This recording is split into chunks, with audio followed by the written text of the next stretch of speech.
అందలకడ వచ్చింది, స్పీడ్గా వచ్చింది, అందరికంటే ముందు వచ్చింది. హల్లెలూయా!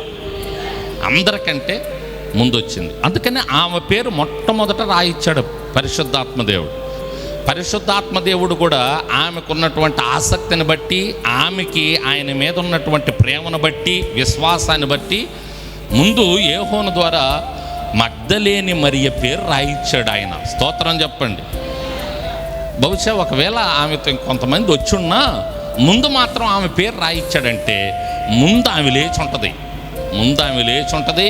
ముందు ఆమె సిద్ధపడి ఉంటుంది, ముందు ఆమె సిద్ధం చేసి ఉంటుంది, ఆ అమ్మలక్కలను కూడా పిలిచి ఉంటుంది, సమాధి దగ్గరికి తీసుకొని వచ్చి ఉంటుంది. ముందు పరిశుద్ధాత్మదేవుడు ఆమె పేరు రాయించాడు. హల్లెలూయా! ఏమండి, ముందు మన పేరు ఉంటే ఎంత బాగుండు ఆ లిస్టులో.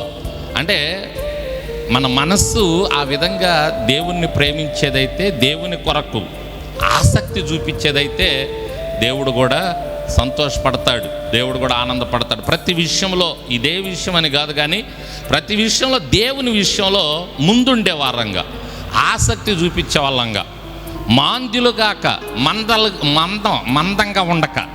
మాంద్యులు అంటే మందంగా ఉండటం అంటే ఏంది? వీళ్ళు ఎంత కదలరో, నీరసంగా ఉంటారు. సరే, లోకం విషయంలో ఎట్టుంటే ఏమిలేండి, దేవుడు పట్టించుకోడు. కానీ నీరసంగా ఉన్న లోకం విషయంలో కూడా, మన పని విషయంలో కూడా మనం చురుగ్గా పని చేసుకుంటే మంచి. సోమరులకి ఏమి దొరకదంట?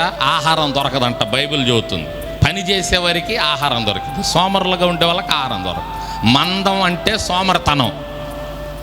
ఆసక్తి విషయంలో మీరు ఏ విధంగా ఉండకూడదంట? మాంద్యులు కాక, అంటే మందంగా ఉండక, అంటే సోమరులుగా ఉండక, వెళ్దాంలే, చూద్దాంలే, మందిరానికి వెళ్దాం, టైం ఉందగా ఇంకా, ఇది మందం.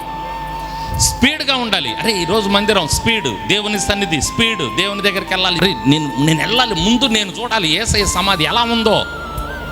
అది ఆమెకున్నటువంటి ఆ యేసయ్య మీద ఉన్న ఆసక్తి, యేసయ్యను చూడాలనే ఆసక్తి, యేసయ్య మీద ఉన్న ప్రేమ, ముందుగా ఉండాలనే ఆమె తపన, ఆమె మనస్సు. అందుకనే యేసయ్య ఎవరికి మొట్టమొదట కనపడ్డాడు తెలుసా? ఎవరికి కనపడ్డాడు? మగ్దలేని మరియకి మొట్టమొదట మొదట ఆమెకు కనబడెను. మనం కూడా యేసయ్య నుంచి ఏదో కార్యం చూడకుండా ఉన్నామండి ఇప్పటిదాకా. ఎన్ని మేలులు పొందుకుంటున్నాం, ఎన్ని ఉపకారాలు పొందుకుంటున్నాం.